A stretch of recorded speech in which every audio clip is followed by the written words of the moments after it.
আসসালামু আলাইকুম, সবাই কেমন আছেন? আলহামদুলিল্লাহ, আপনাদের দয়ায় আমি ভালো আছি। আজকে মঙ্গলবার প্রথম দেখা গেল ট্রাফিক সার্জেন্ট মাঠে ছাত্রদের সাথে। খুব ভালো লাগলো এবং ছাত্ররা সুন্দরভাবে কদিন ধরে ট্রাফিক আইন কন্ট্রোল করছিল। আজকে তাদের সঙ্গে যুক্ত হলো ট্রাফিক এবং সার্জেন্ট।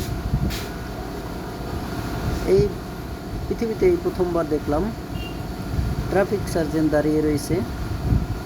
ট্রাফিক সার্জেন্ট ছাত্রদের কাছ থেকে আইনগুলো শিখতেছে, বা তারা যে ছাত্ররা রাস্তাঘাট কেমনে পরিচালনা করছে এত কয়দিন, সেটাও তারা দেখেছে, তারা সেটা শিখতেছে।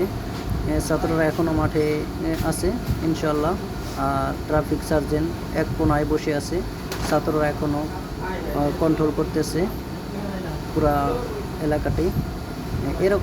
এরকমের যেন ট্রাফিক সার্জেন্ট এসে আইনগুলো পরিচালনা করে ছাত্রদের মতন, সেটা আমরা চাই এবং এইটাই বাংলাদেশে দরকার।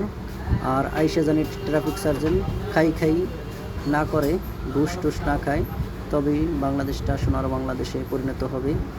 আশা করি আপনারা সার্জেন্ট ট্রাফিক যারা আছেন, ছাত্রদের কাছ থেকে যেটুকু শিখছেন সেটুকুই কাজে লাগাবেন, সৎভাবে চলবেন, এই দোয়া আপনাদের জন্য করি আমরা। ঠিক আছে। আর এখন আমি আছি রামপুরার সাইডটায়,